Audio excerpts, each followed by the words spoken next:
அந்தத்தில் நடப்பிக்க தீர்மானிக்கப்பட்ட யாவற்றையும் ஆதியிலேயே திட்டமிட்டு பங்கு பங்காய் வகை வகையாய் அந்தம் வரைக்கும் நிறைவேற்றி முடித்து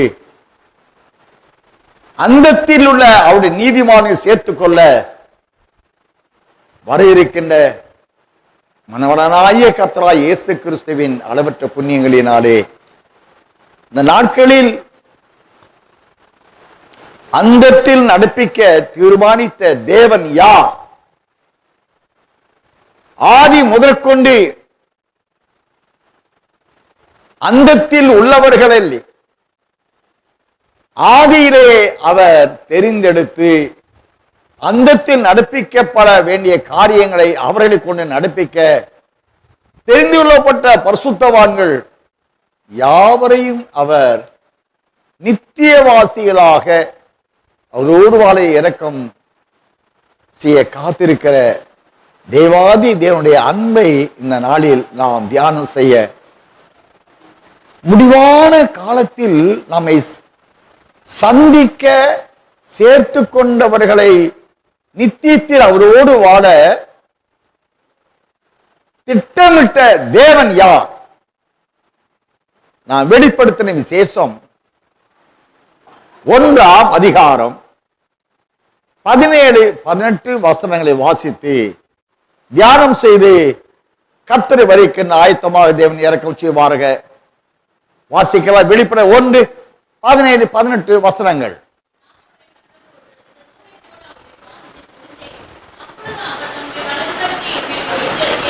பயப்படாதே, நான் முந்தினவரும் பிந்தினவரும் உயிருள்ளவருமாய் இருக்கிறேன். மரித்தேன், ஆனாலும் இதோ சதா காலங்களிலும் உயிரோடு இருக்கிறேன். ஆமேன். நான் மரணத்திற்கும் பாதாளத்திற்கும் உரிய திறவுகோல்களை உடையவராய் இருக்கிறேன். அருமையான கர்த்தருடைய பிள்ளைகளே, நாம் கடந்த வாரத்திலும் இதே வசனங்களை நாம் தியானம் செய்தோம். அவரை கண்டபோது செத்தவனை போல அவருடைய பாதத்தில் விழுந்தேன். அப்பொழுது அவர் தம்முடைய வலது கரத்தை என்மேல் வைத்து என்னை நோக்கி, பயப்படாதே, நான் முந்தினவரும் பிந்தினவரும் உயிருள்ளவருமாயிருக்கிறேன். மரித்தேன், ஆனாலும் இதோ சதா காலங்களிலும் இருக்கிறேன்.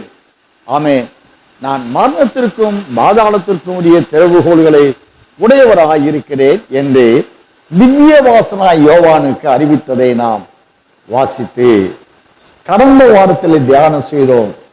இந்த நாட்களிலும் 17ஆம் வசனத்தில் திவ்ய வாசனாய் யோவானை பார்த்து சொல்கிறார், தமது வலது கரத்தை அவர் மேல் வைத்து, பயப்படாதே, நான் முந்தினவரும் பிந்தினவரும், அந்த முந்தின காலம் பிந்தின காலம் எல்லாவற்றிலும் அவர் உயிர் உள்ளவராயிருக்கிறார் என்று அவருக்கு அறிவித்ததை நாம் பார்க்கிறோம்.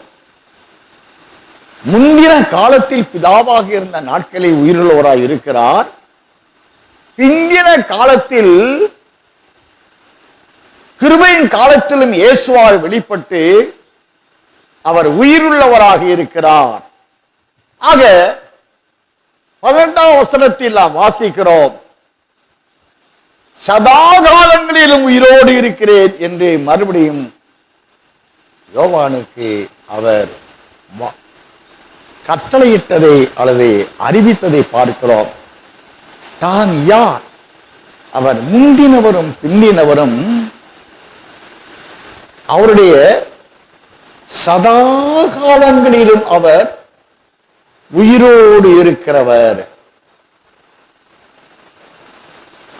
அவர்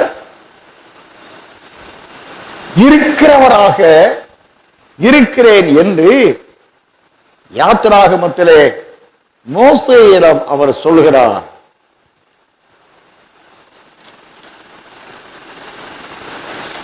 மோசேயை அழைத்து நீ போ என்று சொன்ன பொழுது, என்னை போய் என்று சொல்கிறீங்களே, உன்னை அனுப்பினது யார் என்று அவர்கள் கேட்டால் அதற்கு நான் என்ன சொல்ல என்று சொல்லி மோசே அவர்கள் கேட்ட பொழுது, நாம் யாத்திராகமம் 3ஆம் அதிகாரம் 5 முதல் வாசிக்கலாம். அப்பொழுது அவர், இங்கே கிட்டி சேராயாக, உன் கால்களில் இருக்கிற பாதரட்சையை கலட்டி போடு, நீ நிற்கிற இடம் பரிசுத்த பூமி என்றார். பின்னும் அவர், நான் ஆபிரகாமின் தேவனும் ஈசாக்கின் தேவனும் யாக்கோபின் தேவனும் ஆகிய உன் பிதாக்களுடைய தேவனாய் இருக்கிறேன் என்றார். மோசே தேவனை நோக்கி பார்க்க பயந்ததினால் தன் முகத்தை மூடிக்கொண்டான். இப்பொழுது 14, 15 வசனங்கள் வாசிக்கலாம். அதற்கு தேவன், இருக்கிறவராக இருக்கிறேன் என்று மோசையுடனே சொல்லி, இருக்கிறேன் என்பவர் என்னை உங்களிடத்துக்கு அனுப்பினார் என்று இஸ்ரவேல் புத்திரரோடே சொல்வாயாக என்றார். மேலும் தேவன் மோசையை நோக்கி, ஆபிரகாமின் தேவனும் ஈசாக்கின் தேவனும் யாக்கோபின் தேவனுமாய் இருக்கிற உங்கள் பிதாக்களுடைய தேவனாகிய கர்த்தர் என்னை உங்களிடத்துக்கு அனுப்பினார் என்று நீ இஸ்ரவேல் புத்திரருக்கு சொல்வாயாக. அருமையான கர்த்தருடைய பிள்ளைகளே, இருக்கிறவராக இருக்கிறேன் என்று சொல்லி இருக்கிறேன். அவர் என்னென்னும் இருக்கிறவராக இருக்கிறார். அவர் Lord is living ever and ever. Ever and ever. Our Lord is being Lord. Being with us. அவரை நம்புகிற விசுவாசிக்கிற எவரோடும் அவர் இருக்கிறார்.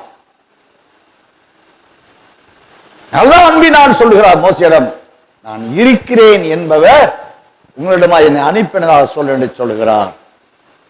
அருமையான கர்த்தருடைய பிள்ளைகளே, அவர் என்றென்றைக்கும் இருக்கிறவராக இருக்கிற தேவனாக அப்படினால்தான் அவருடைய சிருஷ்டிப்பிலும் ஏதேன் தோட்டத்திலே ஆதாமை சிருஷ்டித்தவர் அவர் இருக்கிறவராய் இருக்கிறது போல நம்மில் ஒருவரை போல் உண்டாக்குவோமா என்று ஆதாமை சிருஷ்டித்து ஆதியாகமம் 2:7 அவனை என்றென்றைக்கும் ஜீவிக்கிற ஜீவ ஆத்மாவாக அவனை சிருஷ்டித்தார். அவன் என்றென்றைக்கும் ஜீவிக்கிற ஆத்மாவாக இருக்கத்தக்கதான நிலையை அவன் அடைந்து கொள்ள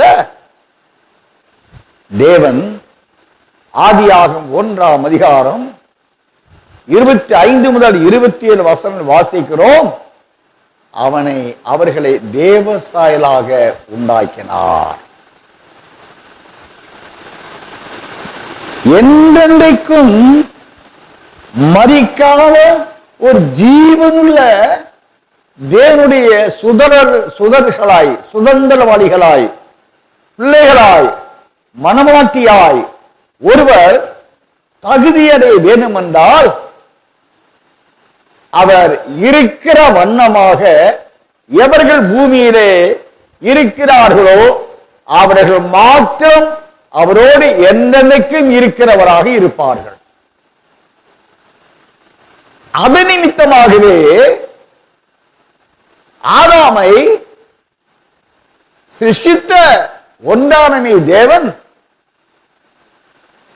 அவர் என்னென்னைக்கும் மகிமுள்ள தேவனாயிருக்கிறார். அவர் அக்கினிமயமான தேவனாயிருக்கிறார்.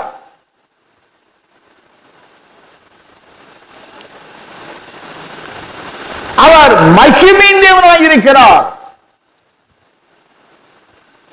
அவருடைய வாசஸ்தலம் ஒருவரும் சேரக்கூடாத ஒளியில் அவருடைய சிங்காசனம் இருக்கிறபடினாலே மனுஷனை ஒருவனும் கண்டிராத ஒருவராலும் காணக்கூடாத அவ்வளவு பரிசுத்தத்தில் பயப்படத்தக்கதான ஒரு தேவனாய் அவர் இருக்கிற இடம் ஒரு மனுஷனும் பிரவேசிக்க முடியாத மகா பரிசுத்தமுள்ள இடம். அதைத்தான் மகா பரிசுத்தமுள்ள இடம் என்று நாம் வாசிக்கிறோம். ஆசரிப்பு கூடாரத்திலே ஆராதனை ஸ்தலம், ராகாரம், பின்பு பரிசுத்த ஸ்தலம், பின்பு மகா பரிசுத்த ஸ்தலம். கிருபையின் காலம் வரைக்கும் அருமைய இரட்சகர் மரணத்தை ஜெயமாய் விழுங்கி எழுந்திருக்கின்ற வரைக்கும் மனசாட்சி காலம் கிருபின் நியாயப்பிரமான காலத்தில் வாழ்ந்தவர்களுக்கு, கிருபின் காலம் தவிர மனசாட்சி காலம் நியாயப்பிரமான காலத்தில் வாழ்ந்தவர்களுக்கு அந்த மகா பரிசுத்த செலவாக்கு பண்ணப்படவில்லை என்றால் அந்த மகா பரிசுத்த ஸ்தலம்தான் நித்தியமாய் இருக்கக்கூடிய, என்றைக்கும் நித்தியமான தேவன் தங்கியிருக்கக்கூடிய வாசஸ்தலம். ஆகினாலே அதற்குரிய சத்தியம் மனசாட்சி காலம் நியாயப்பிரமான காலத்தில் வாழ்ந்த பரிசுத்தர்களுக்கு வாக்குத்தத்தமாய் கொடுக்கப்படாதபடியினாலே அவர்கள் அனைவரும் வாழ்ந்தார்கள், மரித்தார்கள் என்று நாம் பார்க்கிறோம். கிருபின் காலத்தில் வாழ்ந்தவர்களுக்குத்தான் நான் வாசித்திருக்கிறபடி மரண பயத்திற்குள்ளாயிருக்கிற எல்லாருக்கும் விடுதலை கட்டளை விடும்படி ஜீவகாலம் எல்லாம் நாம் எபிரேயர் 2ஆம் அதிகாரம் 14-15 வசனங்களை வாசிக்கலாம். ஆதலால் பிள்ளைகள் மாம்சத்தையும் இரத்தத்தையும் உடையவர்களாய் இருக்க அவரும் அவர்களைப் போல மாம்சத்தையும் இரத்தத்தையும் உடையவரானார். மரணத்துக்கு அதிகாரியாகிய பிசாசானவனை தமது மரணத்தினாலே அழிக்கும் படிக்கும் ஜீவ காலமெல்லாம் மரண பயத்தினாலே அடிமைத்தனத்திற்குள்ளானவர்கள் யாவரையும் விடுதலை பண்ணும் படிக்கும் அப்படியானார். ஜீவ காலமெல்லாம் மரண பயத்தினால அடிமைத்தனத்திற்கு உள்ளானவர்கள் யாவரையும் விடுதலை பண்ண முடிக்கும் அப்படியானார். மரணத்தை அவர் ஜெயமாக விழுங்கினார். 1 கொரிந்தியர் 15ஆம் அதிகாரம் 55வது வசனத்தில் வாசித்திருக்கிறோம். மரணமே உன் கூலி எங்கே, பாதாளமே உன் ஜெயம் எங்கே என்று அருமை இரட்சகர் ஆர்ப்பரித்து அவர் உயிர்த்து எழுந்ததை நாம் வாசிக்கிறோம். 55வது வசனம். மரணமே உன் கூலி எங்கே, பாதாளமே உன் ஜெயம் எங்கே. இது தேவ திட்டங்களில் ஒன்றாயிருக்கிறது. ஆதி முதற்கொண்டே கிருபையின் காலத்தில் வாழ்கிறவர்களுக்கு என்னென்னைக்கும் மரிக்காத, மரணமே இல்லாத ஒரு பரிசுத்த ராஜரீக ஆசாரி கூட்டத்தை ஆயத்தப்படுத்த தடையாயிருக்கிற மரணத்தை ஜெயிக்க வேண்டும், மரணத்தை அழிக்க வேண்டும் என்பது தேவனுடைய தீர்மானமாக இருந்தபடியினாலே நாம் வாசிக்கிறோம். ஓசியா தீர்க்கதரிசி புஸ்தகம் 13ஆம் அதிகாரம் 14ஆம் வசனத்தை வாசிக்கலாம். அவர்களை நான் பாதாளத்தின் வல்லமைக்கு நீங்களாக்கி மீட்பேன், அவர்களை மரணத்துக்கு நீங்களாக்கி விடுவிப்பேன். மரணமே உன் வாதைகள் எங்கே, பாதாளமே உன் சங்காரம் எங்கே. அவர்களை மரணத்திற்கு நீங்களாக்கி விடுவிப்பேன். மரணமே உன் கூலி எங்கே, பாதாளமே உன் ஜெயம் எங்கே. ஆக ஓசியான் திருக்கனை கொண்டு அறிவித்த தேவன் அந்த மனசாட்சி காலம், தீர்க்கதரிசி காலமான நியாயப்பிரமாண காலத்தில் உள்ளவர்களுக்கு அது வாக்குத்தத்தமாக கொடுக்கவில்லை. ஏனென்றால் அந்தத்தில் ஒரு கூட்ட பரிசுத்தர்களை மரணத்தை காணாத அல்லது மரணத்தை தன் பரிசுத்தத்தினாலே தேவ சாயலை அணிந்துள்ள மகிமையினாலே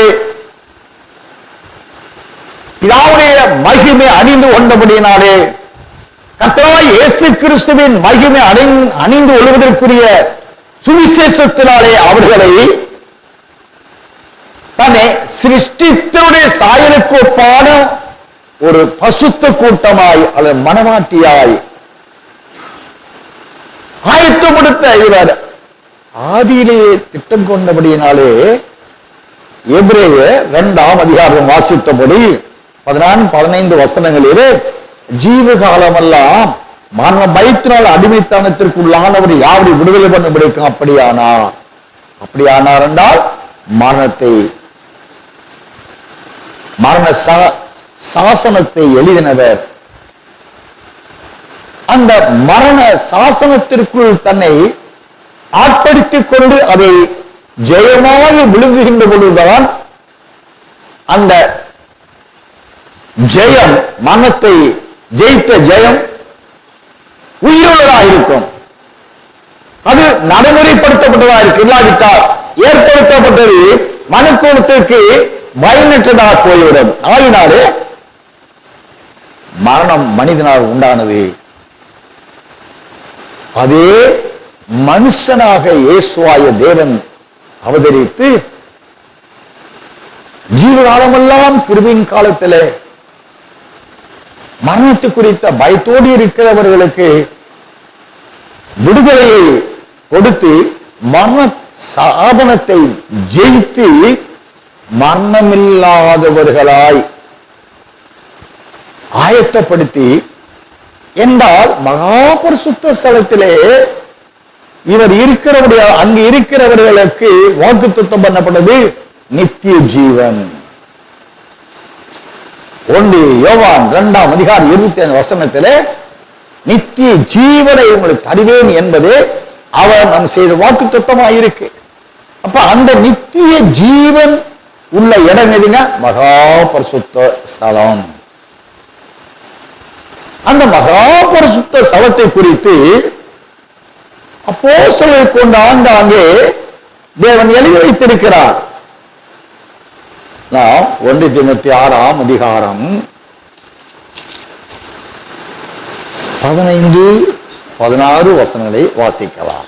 அந்த பிரசன்னமாகுதலை தேவன் தம்முடைய காலங்களில் வெளிப்படுத்துவார். அவரே நித்தியானந்தம் உள்ள ஏக சக்கராதிபதியும் ராஜாதி ராஜாவும் கத்தாதி கத்தாவும் ஒருவராய் சாவாமை உள்ளவரும் சேரக்கூடாத ஒளியில் வாசம் பண்ணுகிறவரும் மனுஷரில் ஒருவரும் கண்டிராதவரும் காணக்கூடாதவருமாய் இருக்கிறவர். அவருக்கே கனமும் நித்திய வல்லமையும் உண்டாயிருப்பதாக. அப்படி என்றால் அருமைய இரட்சகராகிய இயேசுவாய் நம்முடைய பிதா எப்படிப்பட்டவராய் இருக்கிறார்?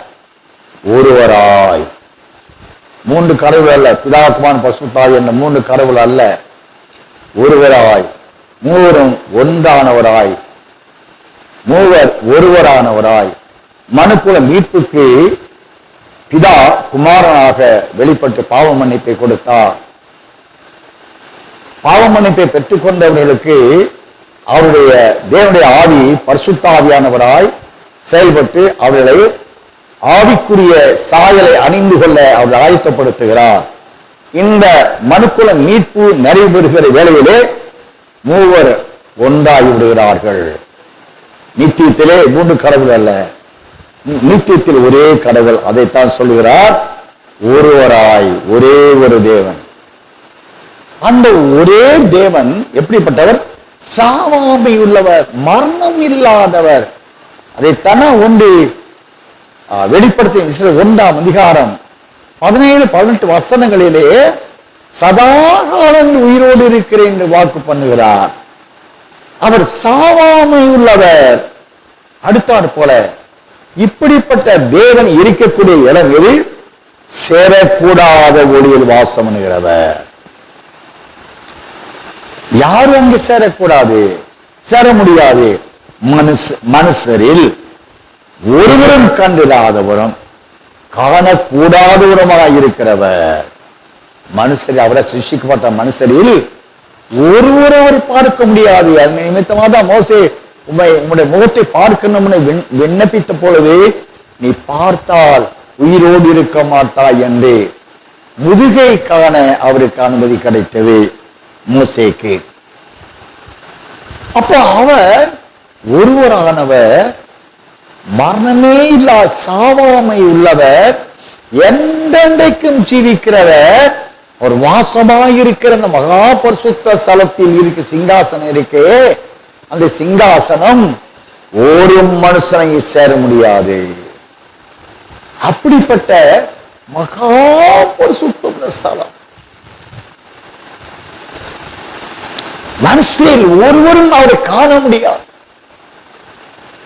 மனுஷரில் ஒருவரும் அவரோடு சேர முடியாது.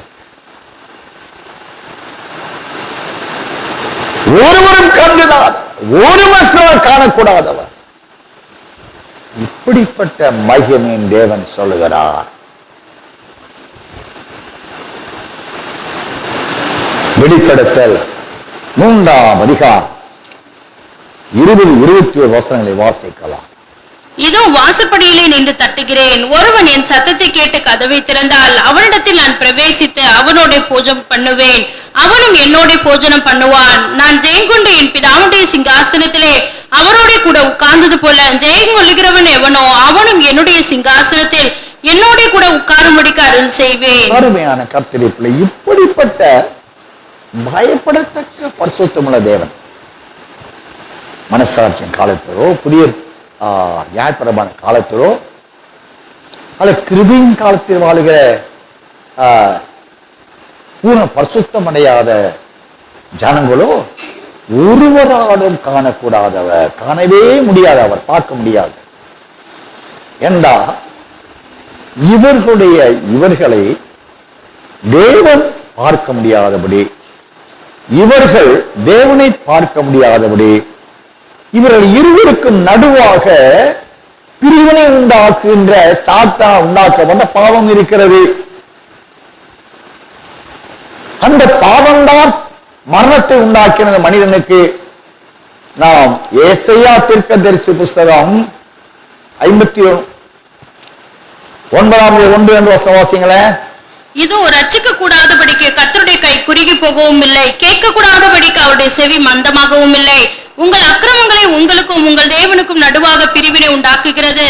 உங்கள் பாவங்களை அவர் உங்களுக்கு செவிகொடாதபடிக்கு அவருடைய முகத்தை உங்களுக்கு மறைக்கிறது. அப்படி என்றால் தேவனும் மனுஷனும் மனுஷனுடைய வேண்டுதல்களுக்கு தேவன் செவி கொடுக்க கூடாதபடி, தேவன் இந்த மனுஷர்களை தன்னுள் சேர்த்துக் கொள்ள விடாதபடி மனுஷனை தகுதியற்றவன் ஆக்கினது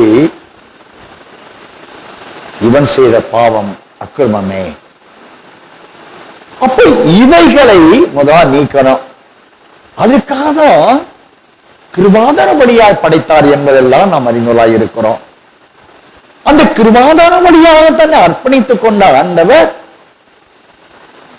அந்த மரணத்துக்கு உரியவர்களுடைய பாவங்களை மன்னிக்கும்படியானபடிதான் இயேசப்பா செய்தார். அவர் சிந்தின ரத்தம் பாவ மன்னிப்பை பெற்றுக் கொண்டவர்களை உயிர்மீட்சி அடைய அவருடைய ரத்தத்தில் இருந்த ஜீவன், அவருடைய ஜீவாவியானவர். இயேசுடைய பலி மனு கொடுத்த 2 நன்மைகளை செய்தது. 1, இயேசு கிறிஸ்து ரத்தம் சகல பாவங்களை நீக்கி நம்மை சுத்திகரித்து தேவன் அவனுடைய ஜெபத்தை கேட்க தடை செய்த பாவத்தை மன்னித்து தேவனுக்கும் மனுஷனுக்கும் ஒரு ஐக்கியத்தை ஏற்படுத்தினது இதனுடைய கிருபாதாரப்படி. அந்த ஐக்கியம் ஏற்பட, ஐக்கியத்தை அடைந்து கொள்ள, பாவ மன்னிப்பை அடைந்தோன மனிதன் தேவனுடைய முகத்தை பார்க்கணும், தேவனுடைய சாயலை பார்க்கணும், தேவனுடைய மகா பரிசுத்த ஸ்தலத்தை பார்க்கணும் என்ற தகுதியை அடைவதற்கு இயேசு மகாராஜா சிந்தன ரத்தத்தில் உண்டாயிருக்கிற அவருடைய ஜீவன் இருக்கு, அவருடைய உயிர் இருக்கு, அவருடைய ஆவி இருக்கு. அந்த ஆவிதான் மனுஷனை எந்தனைக்கு அவன் படுகிற பாடு, விடுகிற கண்ணீர் எல்லாவற்றையும் அவனை துடைத்து அவனை ஆறுதல் படுத்தி தேற்றி அவனை தேற்றுகிற தேற்றரவாளனாக இயேசு ராஜாவின் ஆவியாகிய பரிசுத்த ஆவி அவனை ஆயத்தப்படுத்துகிறது. அதனால இயேசப்பா சொல்றாங்க யோவான் 14ஆம் அதிகாரத்துல, நானே வடியும் சத்தியும் ஜீவனுமாயிருக்கிறேன். யோவான் 14ஆம் அதிகாரம் 3 முதல் வாசிக்க, நானே வடியும் சத்தியும் ஜீவனுமாயிருக்கிறேன், என்னாலே அன்றி ஒருவனாலும் பிதாவிடத்திலே சேர மாட்டா, சேர முடியாது, சேரக்கூடாது என்று சொல்லுகிறார். என்றால் மனுஷனுடைய பாவம், அதனால் அவன் சம்பாதித்துக் கொண்ட மரணம், இந்த 2ஐயும் உடையவன் ஒருபோதும் என்றென்றைக்கு உயிரோடு இருக்கிற ஆண்டவரோ சேர முடியாது. ஆக அந்தத்தில் ஒரு கூட்டம் பரிசுத்தவான்களை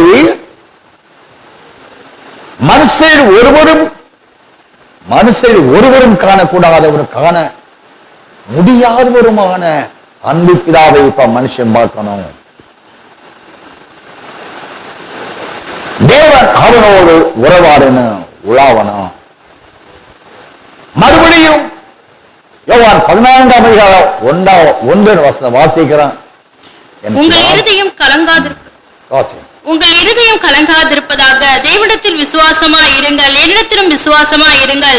என் பிதாவின் வீட்டில் அநேக வாசஸ்தலங்கள் உண்டு. அப்படி இல்லாதிருந்தால் நான் உங்களுக்கு சொல்லியிருப்பேன். ஒரு ஸ்தலத்தை உங்களுக்காக ஆயத்தம் பண்ண போகிறேன்.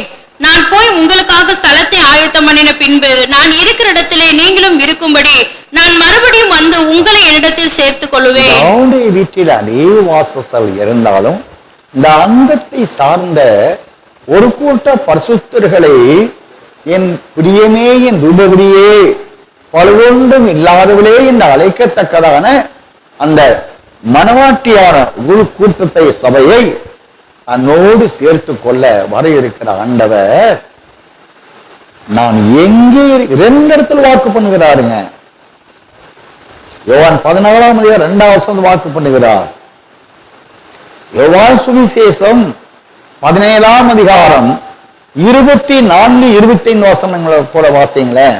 பிதாவே, உலக தோற்றத்துக்கு முன் நீர் என்னில் அன்பாயிருந்தபடியினால் நீர் எனக்கு தந்த என்னுடைய மகிமையை நீர் எனக்கு தந்தவர்கள் காணும்படியாக நான் எங்கே இருக்கிறேனோ அங்கே அவர்களும் என்னுடனே கூட இருக்க விரும்புகிறேன். நான் எங்கே இருக்கிறேனோ அங்கே அவர்களும், ஆண்டு நீர் தந்தீர்ல, அவர்கள் என்னோடு இருக்க நான் விரும்புகிறேன் ஆண்டவரே. அதற்கு நீர் எனக்கு தந்து அனுப்பின மகிமுடைய மகிமை இருக்கு, இந்த மகிமை நான் அவளுக்கு கொடுத்தேன். ஏனென்றா ஆதாமை வீழ்த்துவதற்கு தடையாய் சாத்தானுக்கு இருந்தது ஆதாம் ஏவாள் அணிந்திருந்த தேவ சாயல், தேவரூப, தேவ மகிமை, தேவனுடைய ஜீவன்டா. இவர் அனைத்தும் அவனுக்குரியதாய் இருப்பதற்கு காரணம் தேவனுடைய மகிமை அவனை மூடியிருந்தது. அவன் தேவனுடைய மகிமைதான் அவனுக்கு வஸ்திரமாய் இருந்தது. தேவனுடைய மகிமையை அவன் இழந்துட்டான்னா அவன் நிர்வாணியாகிறான். நிர்வாணி ஆன அவனை லகுவாக நரகத்துக்கு கொண்டு வரலாம் என்ற இந்த சதிகாரனுடைய சதி திட்டம் அவர்களை மகா தந்திரத்திலே பெருமையினாய் நீ தேவனை போல ஆகுவாய், நீ மரிப்பதே இல்லை. அவனுக்கு தெரியும் நேசரோடு வாழ வேண்டும் என்றால் தேவனுடைய மகிமை மனுஷன் அணிந்து கொள்ளணும். மகிமை அணிந்து கொண்டவன் என்றைக்கும் அழியாத ஜீவ ஆன்மாவாகணும். அப்போ தேவனுடைய மகிமையையும் ஜீவ ஆன்மா இந்த நிலை அணிந்து கொண்ட மனுஷன் தேவனோடு என்றைக்கு வாடுகிற தகுதி அடைவான். தேவனும் அவனை தன்னிடத்தை சேர்த்துக் கொள்வார் என்ற திட்டம், தேவ திட்டம் சாத்த நன்றாக தெரியும். ஆகையினாலே அது இலக்க வைப்பதற்கு அவன் செய்த முதல் தந்திரம், மரணமே நீ சாகிறதே சாகிறதல்ல,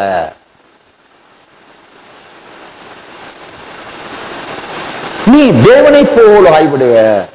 ஆயினால தேவன் உனக்கு கொடுத்த அந்த கட்டளை என்ன?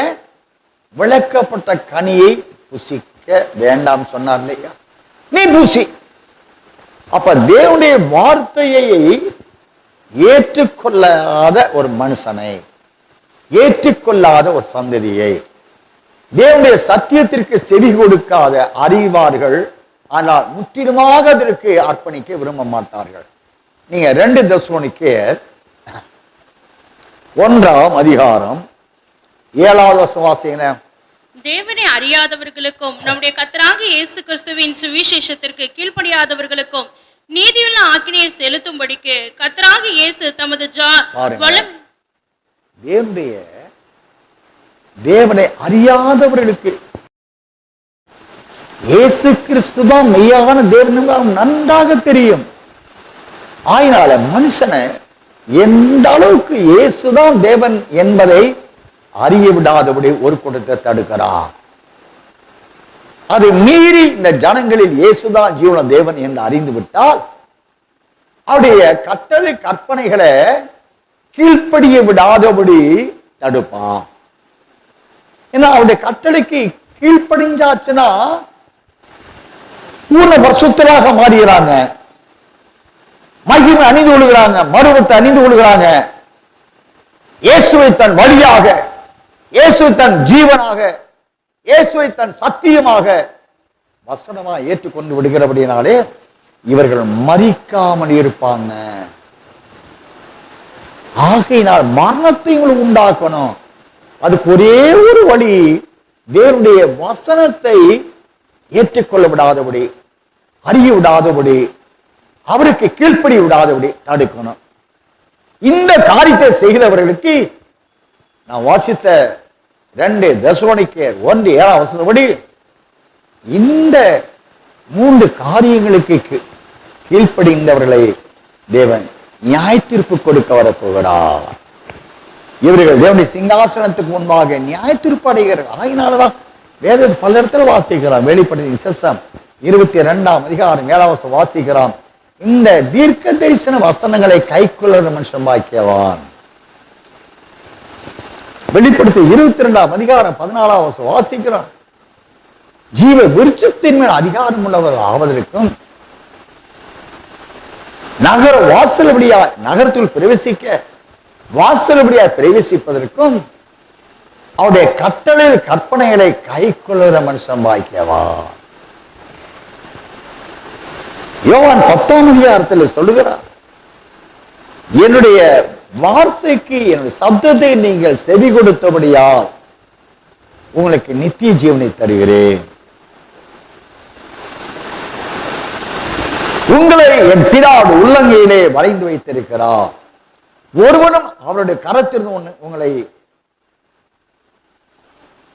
விடுவிக்க எடுத்துக்கொள்ள முடியாது. வேதத்திலே தேவனாய் கர்த்தர் பல இடங்களிலே இந்த பாவம், மரணம், நித்தியமான அக்கினியின் ஆக்கினையின் வாழ்க்கை, இவையிலிருந்து மனிதன் விடுதலை பெற ஒரே ஒரு வழிதான் வார்த்தை. இந்த வார்த்தையாகிய இயேசு, அந்த இயேசுவையே தன் ஜீவியத்தின் வழியாய் பின்பற்றி அவரால் மனுக்குலத்திற்கு கிருபையாய் தந்தள்ளப்பட்ட பாவம் மன்னிப்பு, அவருடைய ரத்தத்தினாலே பரிசுத்தமாகுதல், அவருடைய ரத்தத்தில் உள்ள ஆவியாகிய பரிசுத்த ஆவியானவரால் ஆவியாயிருக்கிற கர்த்தருடைய சாயல் அணிந்து கொள்ள செய்தல், இந்த 3ஐயும் அடைந்து கொண்டாலே அவர்களையே அருமையரச சேர்த்துக் கொள்ள வரப்போகிறார். அவர்களுக்கு முதலாவது அங்கே போக வேண்டும் என்றால் ஆவியன் சொல்லுகிறார், தெளிவா சொல்லுகிறார். 1 கொரிந்தியர் 15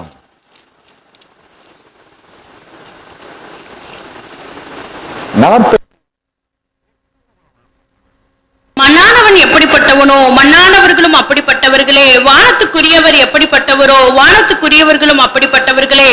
மேலும் மண்ணானவனுடைய சாயலை நாம் அணிந்திருக்கிறது போல வானவுடைய சாயலையும் அணிந்து கொள்வோம். சகோதரரே, நான் சொல்லுகிறது என்னவெனில், மாம்சமும் இரத்தமும் தேவனுடைய ராஜ்யத்தை சுதந்தரிக்க மாட்டாது, அழிவுள்ளது அழியாமையை சுதந்தரிப்பதும் இல்லை. இதோ ஒரு ரகசியத்தை உங்களுக்கு அறிவிக்கிறேன். வானத்துக்கு உரியவர் எப்படிப்பட்டவரோ வானத்துக்கு உரியவர்களும் அப்படிப்பட்டவர்களாக இருக்கணும்.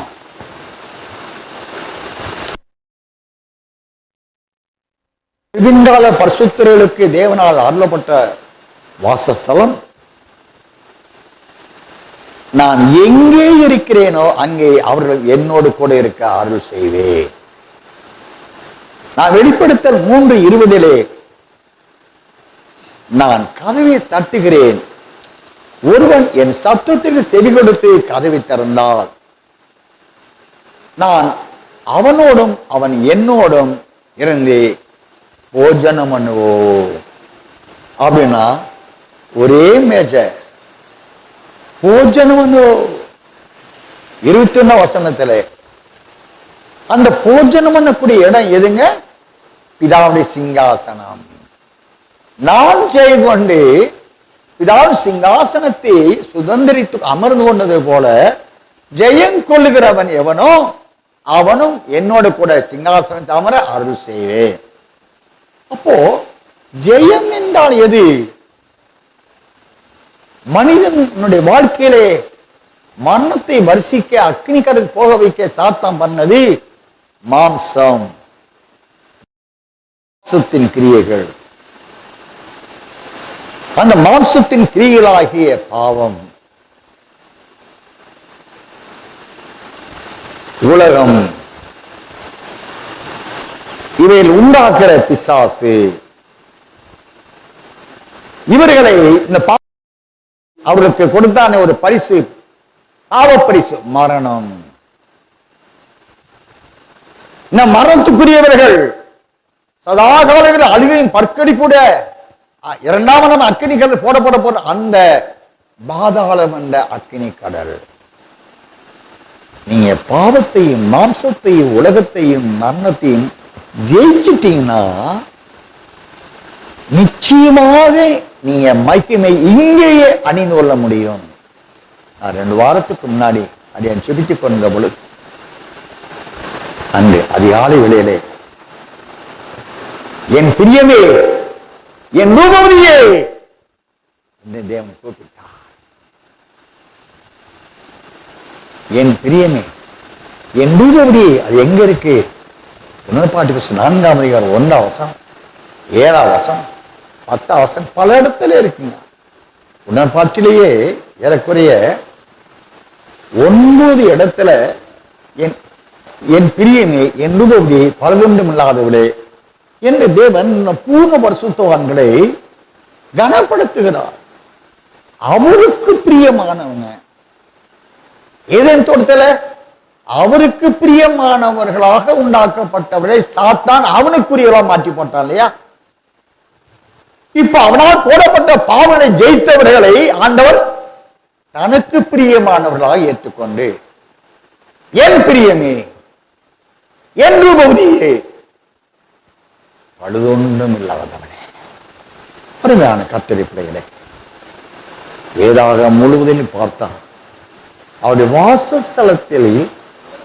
வாசஸ்தலத்தில் அவர் இருக்கிற இடத்தில் அவருடைய சிங்காசனத்தில் நித்திய ஜீவனை அடைந்து கொள்வதற்குரிய அந்த வாசஸ்தலம் மகாபரிசுத்த ஸ்தலம்.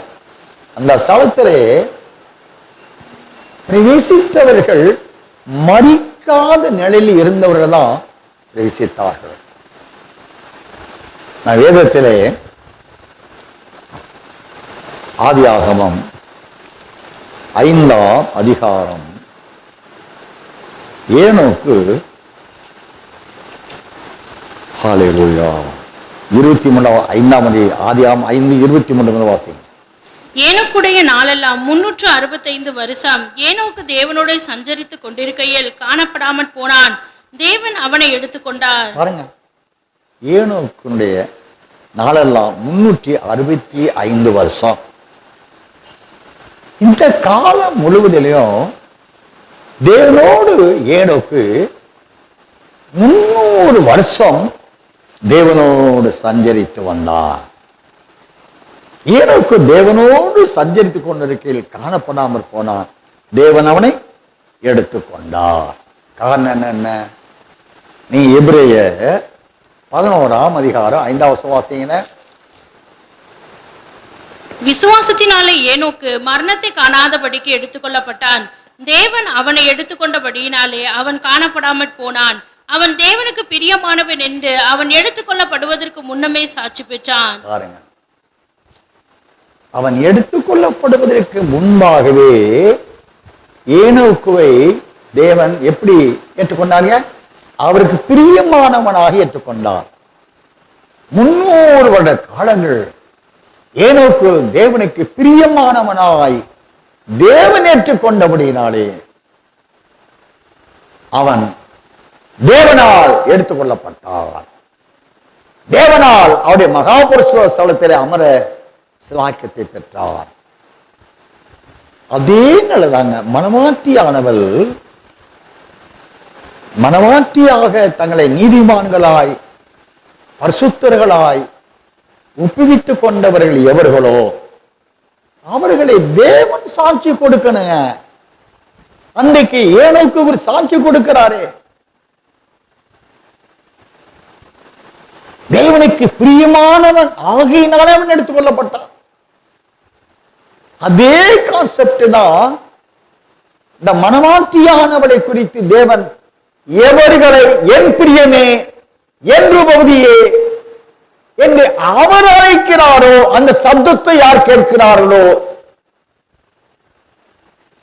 அவர்களைத்தான் தேவன் சேர்த்துக்கொள்ள வரப்போகிறார். இந்த பாருங்க, இயேசு மகாராஜா ஞானஸ்நானம் எடுத்தார் இல்லையா? ஞானஸ்நானம் கரையேறின உடனே அப்பா அங்கிருந்து சாட்சி கொடுத்தார் தானே, இவர் என் நேசகுமாரன், இவரில் பிரியமாயிருக்கிறேன். அவருடைய நேசத்துக்குரியவள் பாட்டிலே என் நேசமே என் ரூபவதியே என்று 5ஆம் அதிகாரம் 5ஆம் அதிகாரத்தில் கூப்பிடுறாரு. இவள் சொல்ல என் நேசரை கண்டீர்களா? அப்ப அவருடைய நேசத்துக்கு உரிய அவருடைய அன்புக்குரியவர்களாக ஜீவிக்கிறவர்கள், அவருடைய கட்டளை கற்பனையை கை கொண்டவர்கள், அந்த நிலை கை கொண்ட ஜீவிதத்தில் எந்த நிலையிலும் பழுதற்றவர்களாய் இருக்க வேண்டும், குறைவற்றவர்களாய் இருக்க வேண்டும். நீங்க சொல்றாங்க ஆதிக்குற மண்டலத்தில், நான் அவரை குறை சொல்லல, ஏன்னா அவருக்கு கிடைத்த வெளிச்சம் அவ்வளவுதான். இரண்டாவது, உலக தோற்றத்திற்கு முன்பாகவே அந்த அளவுக்குத்தான் அவர்கள் ஜீவிக்க வேண்டும் என்ற தேவனுடைய அழைப்பு, அவள் கொடுக்கப்பட்ட அழைப்பு, அவ்வளவுதான். உங்களுக்கோ அந்த ரகசியம் வெளியரங்கமாக்கப்பட்டது, அவர்களுக்கோ மறைக்கப்பட்டது. அதுல அவர்கள் குற்றம் சொல்ல ஒன்று இல்லை. ஆனால் முடிவான காலத்துக்குரிய அவருக்கு பிரியமானவர்களாய் அவருடைய நேசத்துக்குரியவர்களாய் அங்கே இருந்தே இப்போதே அவர் சாட்சி கொடுக்கப்பட்டவளை வாழணுங்க. நாம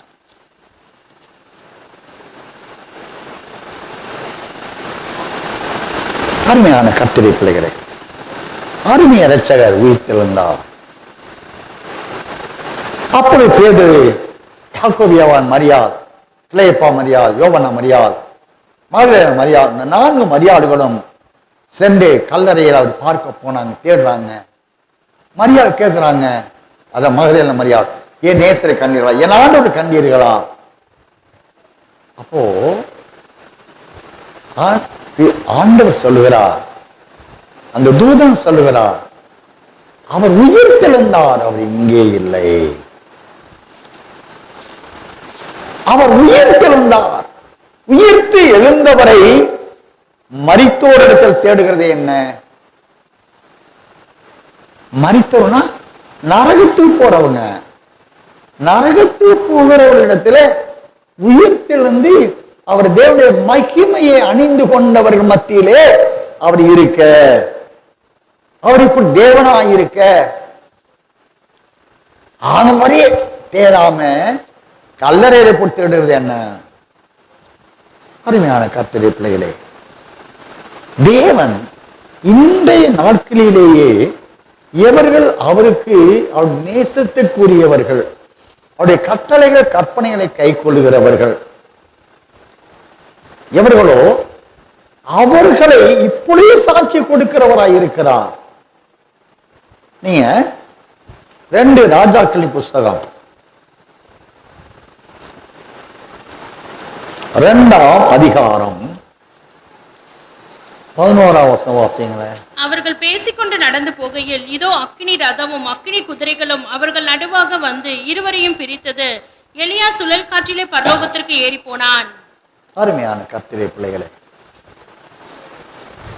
இங்க எலியா தேவனால் எடுத்துக்கொள்ளப்பட்டார். பாருங்க, மனவாட்டியாகிய சபையை, மனவாட்டி சபையில் உள்ள நீதிமான்களை இவங்களா போக முடியாதுங்க. 1 தெசலோனிக்கே 4ஆம் அதிகாரம் 16-17 வசனங்களை நான் வாசிக்கிற பொழுது, பிரதான சத்தத்தோடு தேவ எக்காலத்தோடும் கர்த்தர் தாமே ஆரவாரத்தோடும் வானத்திலிருந்து இறங்கி வருவார். அப்பொழுது கர்த்தருக்குள் மரித்தவர் முதலாவது எழுந்திருப்பார். என் கல்லறையிலிருந்து கல்லறையில் இலைப்பாரி கொண்டிருக்கிற பரிசுத்தவான்கள் இருக்காங்களே, அவர்கள் எழுப்பி கல்லறைக்குள்ள உட்கார்ந்து இருப்பாங்க. கர்த்தருக்குள் மரித்தவர்கள் முதலாவது எழுந்திருப்பார்கள். பின்பு உயிரோடு இருக்கிறதான ஒரு குரூப்பை ஃபார்ம் பண்றார் பாருங்க. மரிக்காத ஒரு கூட்டம். அந்த கூட்டம் தான் 1 கொரிந்தியர் 15ஆம் அதிகாரம் 51-52 வசனத்தில் வாசிக்கிறோம். இதோ ரகசியத்தை சொல்லுகிறேன், நாம் நித்திரை அடைவதே இல்லை. 1000 கடைசி காலம் துணிக்கும் பொழுது நாம் எல்லாரும் மகிமையின் மகிமடைந்து மறுரூபப்படுவோம்.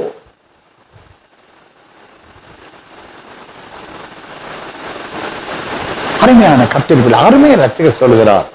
யோவான் சுவிசேஷம் 11ஆம் அதிகாரத்தில்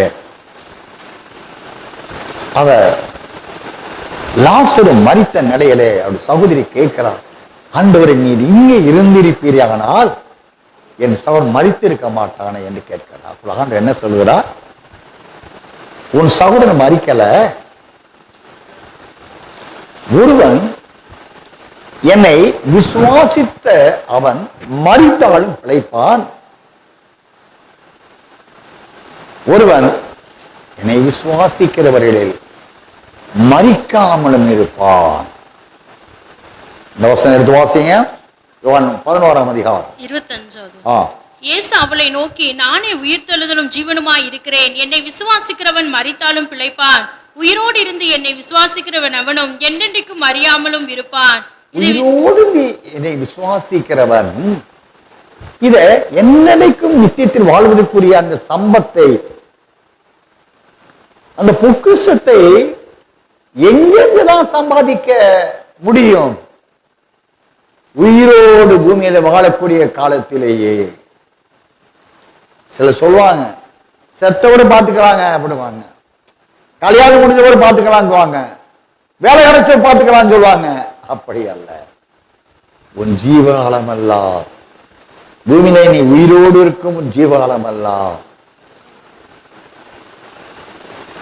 அவரை விசுவாசித்து அவருக்குள்ளாக மறைந்து கொண்ட வாழ்க்கை வாழ்கிற அவர்களை சொல்லுகிறார், நாம் நித்திரை அடைவதில்லை, அவர் மரிப்பது இல்லை. ஆக வேதாகம் முழுவதிலும் என்றா அவர் சதா காலங்கள் உயிரோடு இருக்கிறேன் என்று சொல்லி வெளிப்படுத்த 1:18 சொல்கிறார்.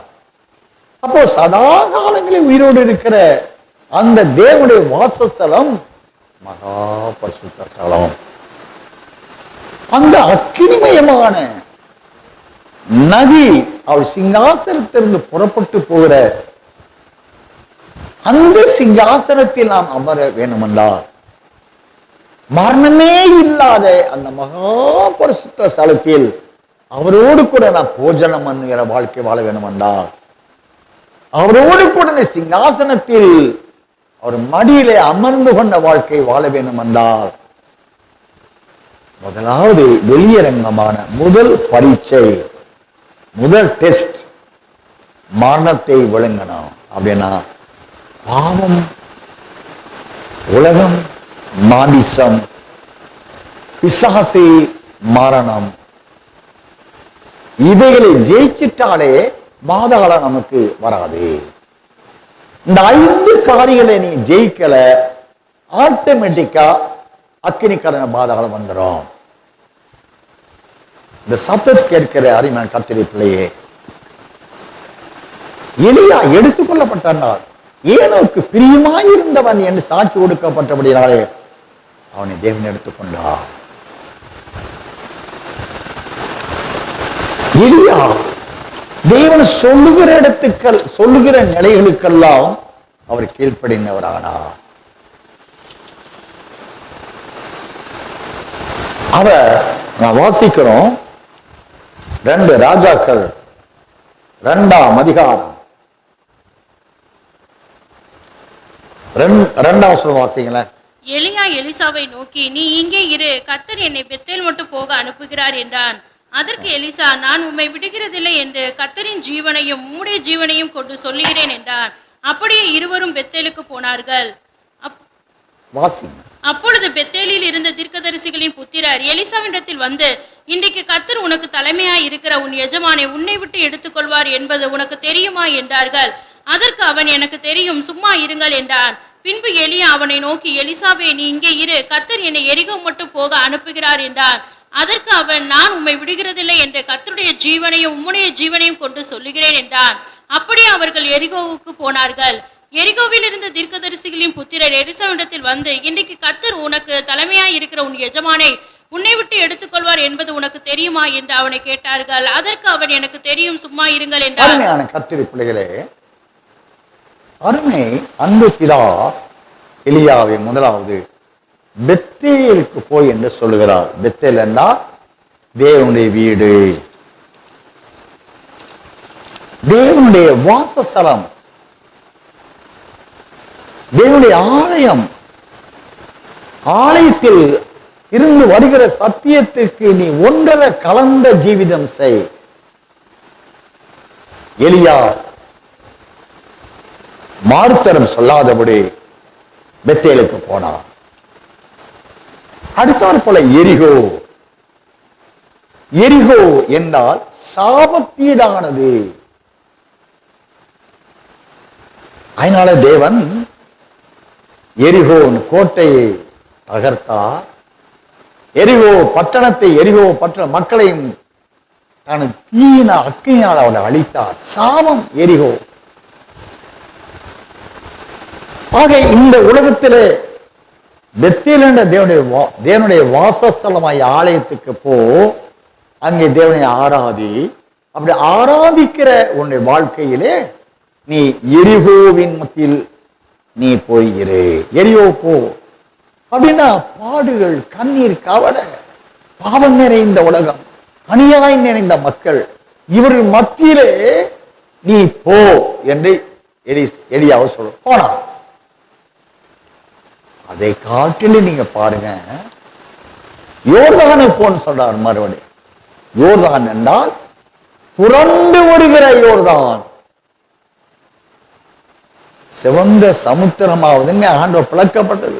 இந்த யோர்தான் காரணம் சிவந்த சமுத்திரம் இப்போ ஒரே லெவல்ல இருக்குங்க, அது பிளந்தாச்சு. ஆனா யோர்தான் திடீர்னுங்க, அந்த யோர்தான் நீரி வெள்ளப்பெருக்கு எடுத்து அந்த யோர்தான் நதியின் இரு கரையில் உள்ள சகல விவசாயிகளையும் ஜனங்கள் அழித்து போடுங்க. அதுதான் புரண்டு வருகிற யோர்தான். எப்பொழுதும் அப்படி இருந்தா மக்கள் சுதாரிச்சுப்பாங்க. திடீர்னு வரக்கூடிய ஆபத்து யோர்தான், புரண்டு வருகிற யோர்தான். எங்க போன்னு சொல்றாரு. எலியாவுக்கு தெரியும் அந்த யோர்தானை பற்றி. ஆண்டவரே, அது திடீர்னு அது உபத்திரமா மாறுமே ஆண்டவரே, எதிர்பார்க்காத ஒரு போராட்டத்தை சாத்த உண்டாக்கிறவான ஆண்டவரே, நான் போக முடியாதுன்னு சொல்லல. யோர்தானுக்கும் போனா. அங்கே போன பொழுதுதான் ஆண்டவர் அந்த யோர்தான் இருந்து எடுத்துக்கொள்ளப்பட்டா எலியா.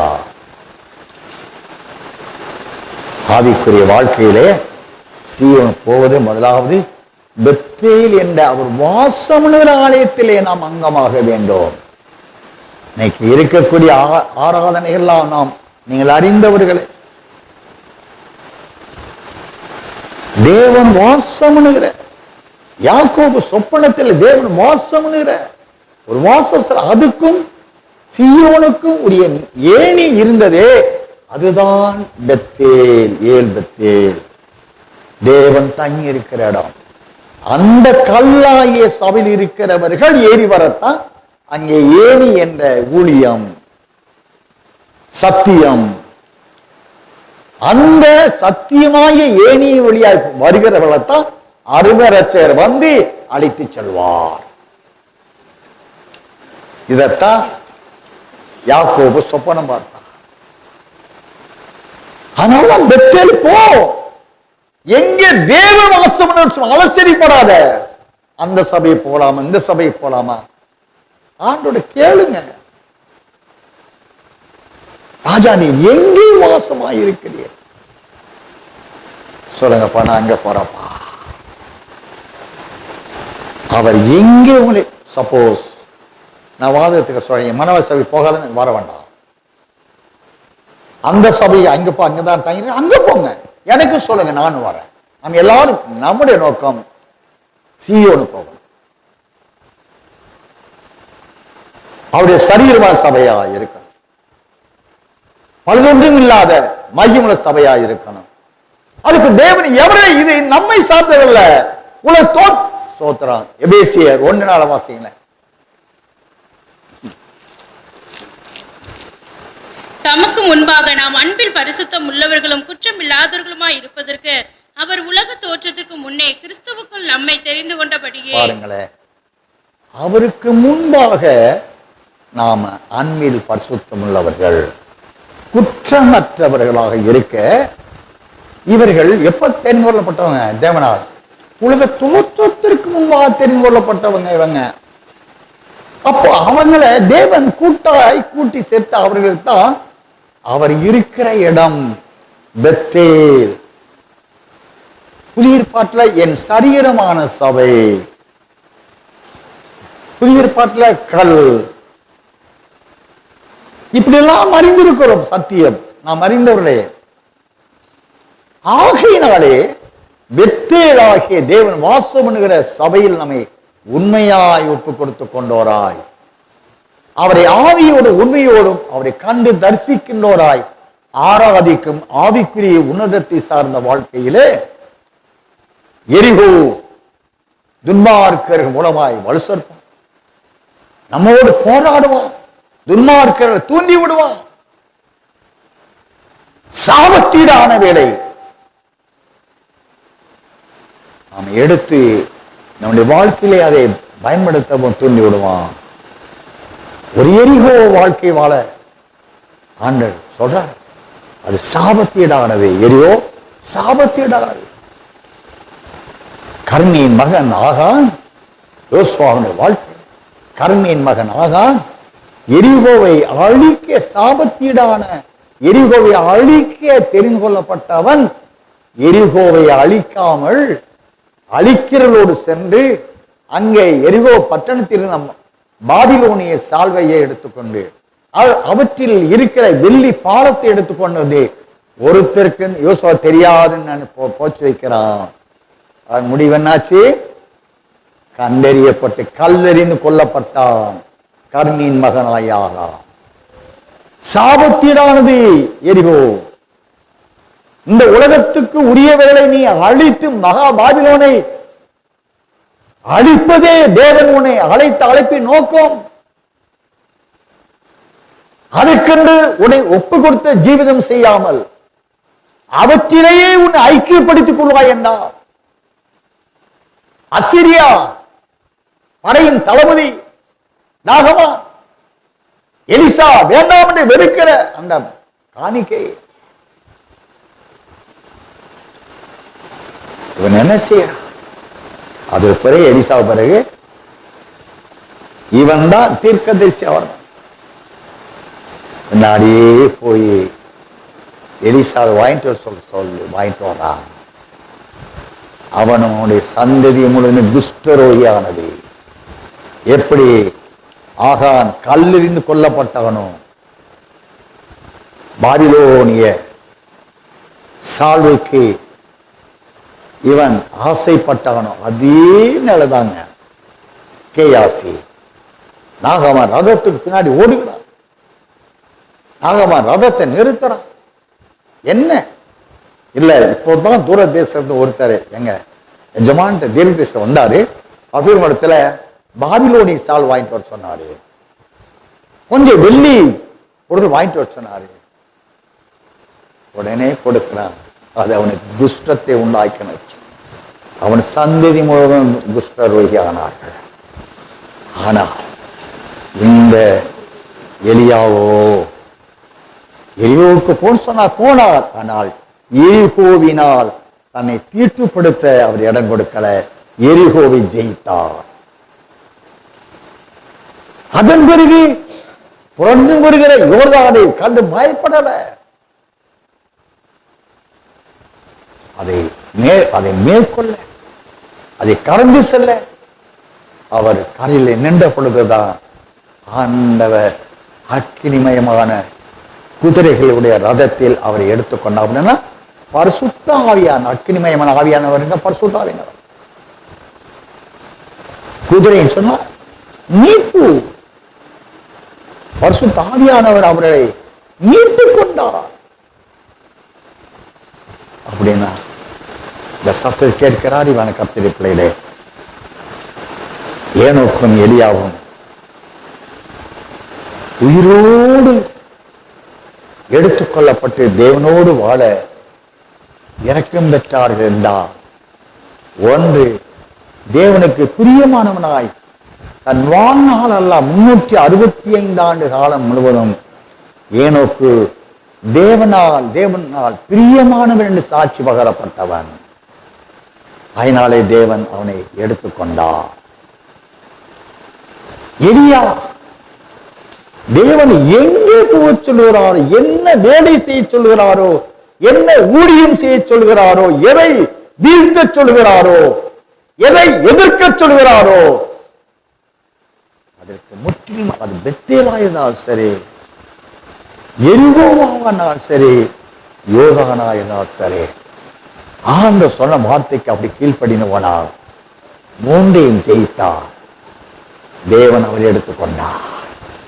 அதே சத்தியம் தாங்க 1 தெசலோனிக்கே 4:16-17 நாம் மேகங்கள் மேல் எடுத்துக்கொள்ளப்பட்டு 1 தெசலோனிக்கேயர் 4:17 நாம் மேகங்கள் மேல் எடுத்துக்கொள்ளப்பட்டு, யார் தானா போக முடியாதுங்க. அவர் நம்மை எடுத்துக்கொள்ளணும், சேர்த்துக்கொள்ளணும், தூக்கி கொள்ளணும் அப்படின்னு சொன்னா, இதன் தோட்டத்திலே பாவம் செய்யாத நிலையில் ஆதாம் தேவனுடைய மகிமை அணிந்து கொண்டவன், தேவனுடைய சாயலை அணிந்து கொண்டவன், தேவனோடு உறவாடுகிறவன், தேவனுடைய கற்பனைகளை கீழ்ப்படிந்து அந்த ஏதேன் தோட்டத்தை காவல் காத்தவன், நீர் பாய்ச்சினவன். ஆனபடினாலே அவனை தேடி இயேசு வந்தார், அவனை தேடி தேவன் வந்தார், உறவாடினார்கள். அந்த அனுபவத்திற்குள்ளாய் எவர்கள் எந்த சபை ஆவிக்குறி உன்னத திவ்ய நிலை அடைகிறதோ அந்த சபைதான் மனவாட்டி. மரணத்தை ஜெயமாக விழுங்கினவனுடைய ஐக்கியம்தான் மனவாட்டி. அருமையான கர்த்தருடைய பிள்ளைகளே, அதை அறிவித்த அப்போஸ்தலன் பவுலும் கர்த்தருக்குள் நித்திரை அடைந்தார். அவருக்கு சாக்கியம் கிடைக்கல. நம்முடைய முன்னோடி பரிசுத்தவான்கள் தீர்க்கதரிசிகள் இந்த சாக்கியம் கிடைக்கல. காரணம் என்ன? அவருடைய குறைபாடு அல்ல. அந்த முடிவான காலத்தில் அவருக்கு பிரியமான ரூபவதியாய், பழுதொன்றும் இல்லாத மகிமை அடைந்த மனவாட்டியாய், அவருக்கு முன்பாக எவர்கள் ஜீவனம் செய்கிறார்களோ அவர்களை மாத்திரம் தேவன் மரணத்தை ஜெயித்தவர்களாக அவளை எடுத்துக்கொள்ள ஆண்டவர் வரப்போகிறார். யார் எடுத்துக்கொள்ளப்படுகிறாரோ நேசரால் அவர்கள் தான் அவரோடு கூட என்னைக்கு வாழ முடியும். அதற்காக அந்த மென்மையான இடம் மரிக்காத என்னென்னைக்கும் ஜீவிக்கிற இடம். அந்த இடத்திலே நாம் சென்றடைய அன்பின் ஆண்டவர் தேவ மகிமை, அவருடைய சாயல், அவருடைய ஜீவன், அவருடைய ஜீவ ஆத்மா அவரோடு இமைப்படி ஒரு வாழக்கூடிய வாழ்க்கை, இவற்றிற்குள் வாழ கர்த்தரை அழைக்கிறார். அர்ப்பணித்தவளாய் வாழ்ந்து வாரும் மன்னகராய் கூறி அழைப்போம். தேவன் தாமே தம்முடைய வார்த்தைகளை ஆசீர்வதிப்பாராம். ஹல்லேலூயா.